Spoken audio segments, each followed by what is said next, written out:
back to my channel. I'm Susan Akinyi. So subscribe. I'm just glad and happy to be here today because it's another beautiful day that the Lord has made, that we may rejoice and be glad in. And the weather is wow. It's a beautiful day. Today I thought about also a lot of things that I wanted to share with you. But I thought of a story. I like to express myself through stories, as I've told you before, stories that I've experienced, stories that I've gone through. But today I want to talk about women, wamama, women. I know we have a lot to share, or we have a lot to talk about as women. There are a lot of topics, a lot of stuff. But today I just want to share a little bit about that first time woman going to get married, that first time mom giving birth, that first love, that first experience when you enter into what is called a marriage.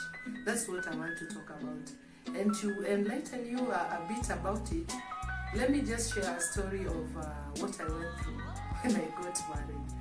And I always sit back and laugh about it because I was so naive. I didn't know much. And I always say I'm lucky because I only had my dad. I didn't have my mom. My mom had passed on. So I didn't have a lot of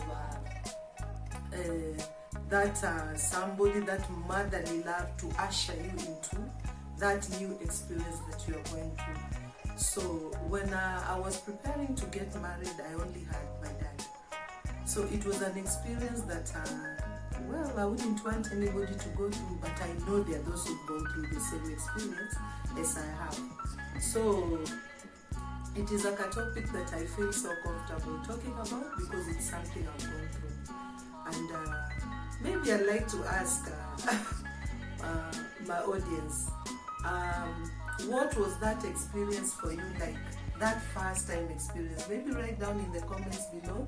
And if you're new here and if you haven't subscribed, subscribe. And maybe down at the comment, maybe share and tell someone to tell someone to tell someone. So mine was a bit tricky because, as I've said, I didn't have mom to tell me this and this and this and this is what happened.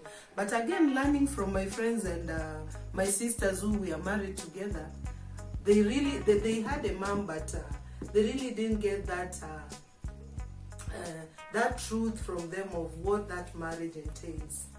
We only thought it's a bed of roses. You're now going to your house, you'll be doing stuff the way you want to, And now you have this man who loves you like, he's everything, he's your pillar, So, you have this picture that you put on your head. There's this man who loves me so much, and everything now is going to be easier. Nobody to tell me to do this, do that, the way you are told at home. So, I entered my marriage like that, so happy, feeling so loved. And I was on top of the world. So everything I wanted was being given to me. Anything, those first loves. And I really loved now my husband. I really loved him. But now getting into the marriage, let me talk about now where the challenges started coming in. I was the one to wake up every morning, cook, do the necessary clean and everything, and you enjoy doing it for a while. But after a while, you start getting bored. You want to do something else.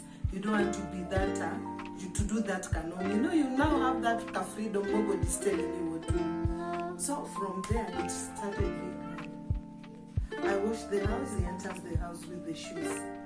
I arrange them here today. Tomorrow he comes, removes them, puts them somewhere else. And now this small issue starts going up. And now there's this one day I had cooked food and he came and asked me, what oil did you use to cook this food?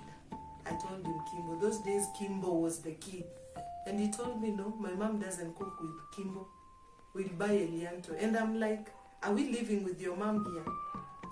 Those two small scenarios. And then the socks. I put for you here, tomorrow you put them here.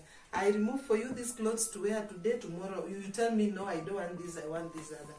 You know, such small things. And I know most of us have gone through these experiences. And you find yourself being so angry and wondering what this is all about. Because you believe you've been married to somebody who is a grown-up, not a child.